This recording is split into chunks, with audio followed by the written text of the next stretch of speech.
Hello friends, I am Archana Saqib. Today my topic is vitamin सी।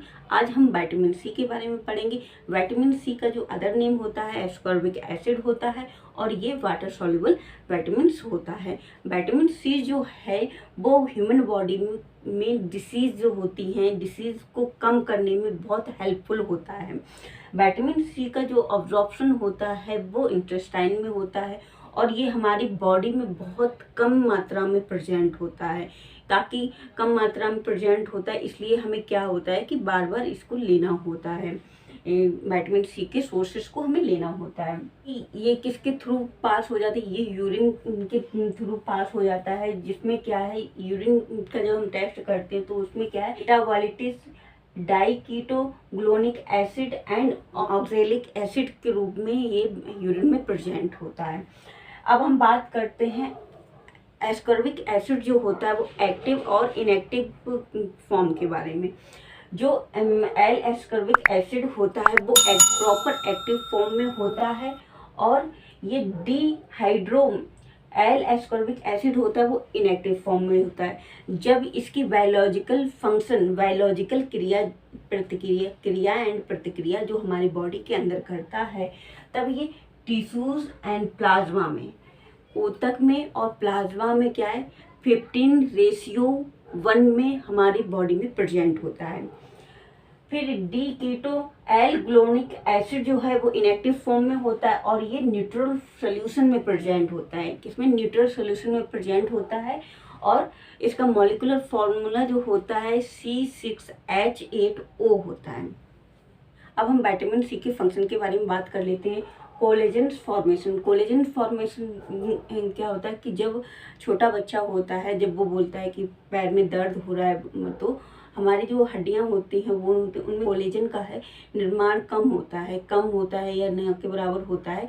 तो क्या है वो हमारे पैर में, लेग्स में दर्द करने लगता है चाइल्ड में। ज़्यादातर बच्चों में चाइल्ड में देखा जाता है, क्योंकि चाइल्ड में इसलिए देखा जाता है विटामिन सी का अच्छा सोर्सेस मदर मिल्क माना गया है। इन्फेंट होता है तो वो मदर मिल्क पे ही डिपेंड होता है। तो अगर वो उस टाइम पे प्रॉपर दूध नहीं ले रहा है तो प्रॉब्लम हो सकती है। देन उसके बाद में क्या है 6 से 7 साल का है या 4 से 5 या बच्चा 4 से 5 साल का है तो क्या है कि वो काऊ मिल्क ले रहा है या बफेलो मिल्क ले रहा है कि अगर उस मिल्क को अगर हम उबाल लेंगे तो क्या है विटामिन सी का सोर्सेस उसमें ना के बराबर हो जाता है, मतलब होता ही नहीं है। तो क्या है ये हमें जो कोलेजन जो हमें चाहिए होता है वो हमें प्रॉपर मात्रा में नहीं मिल पाएगा। तो उस कारण क्या होता है बच्चों में पैर दर्द की शिकायत बन जाती है। दूसरा है बोन फॉर्मेशन। बोन की ग्रोथ करने में बहुत बड़ा रोल प्ले करता है vitamin C. Iron and haemoglobin metabolism ferrous form में हीमोग्लोबिन में प्रेजेंट होता है और हीमोग्लोबिन जो फेरिटीन होता है वो इसको स्टोरेज कर लेता है, वहाँ पर इसको पकड़ लेता है। ठीक है। Folic acid metabolism, folic acid में बहुत बड़ा रोल होता है। कोलेस्ट्रॉल मेटाबॉलिज्म में विटामिन सी का बहुत अच्छा रोल होता है। इम्यूनोलॉजिकल फंक्शन में विटामिन सी का काम होता है और क्रॉनिक डिसीज से हमारी जो रक्षा करने में विटामिन सी का बहुत ज़्यादा रोल होता है। अब हम विटामिन सी के रिकमेंडेड डाइटरी अलाउंस की बात कर लेते हैं। RDA कि एक दिन में हमें कितने विटामिन सी की मात्रा चाहिए ही होती है। 60 से लेकर 70 mg पर डे हमें विटामिन सी की मात्रा होनी चाहिए। जब प्रेग्नेंट में वुमेन है, जब कोई प्रेग्नेंट वुमेन है तो 20 से लेकर 40% इंक्रीज कर देनी चाहिए इसकी विटामिन सी की मात्रा। क्यों ज़रूरत होती है? क्योंकि ये ना हीलिंग का काम करता है, जैसे कि स्क्रेचिंग वगैरह है, स्किन में बहुत बड़ा रोल प्ले करता है विटामिन सी। नॉर्मल रेंज जो होती है 0.5 से लेकर 1.5 मिलीग्राम पर डेसीलीटर होती है।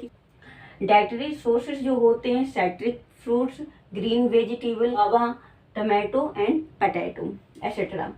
डेफिशिएंसी जो इसकी होती है scurvy, loose teeth, anaemia, swelling joint.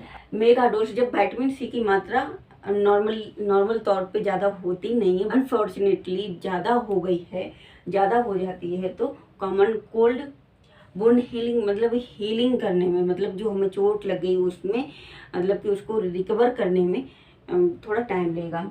और ट्रोमा, टेस्ट मेथड जो इसका होता है वो HPLC होता है, जो सबका है वही इसका है। विटामिन्स के जो भी टेस्ट हैं ज़्यादातर क्या है इसी से ही HPLC मेथड के ही थ्रू लगे। अगर कोई आगे कोई चेंजेस होगा किसी भी विटामिन्स में, मैं उसके बारे में बताऊंगी। इसकी फुल फॉर्म होती है हाई प्रेशर लिक्विड क्रोमेटोग्राफी। इसका सैंपल जो लिया जाएगा वो सीरम लिया जाएगा, वो आप SST वायल में ले सकते हैं, सीरम सेपरेटेड ट्यूब में ले सकते हैं, या रेड कैप की वायल आती है प्लेन वायल उसमें भी ले सकते हैं। और इसका ये टेस्ट जो लगता है वो एडवांस टेस्ट बोला जाता है। आई होप आपको ये वीडियो अच्छी लगी, इसको लाइक करें, शेयर करें, सब्सक्राइब करें मेरे चैनल को। Thank you.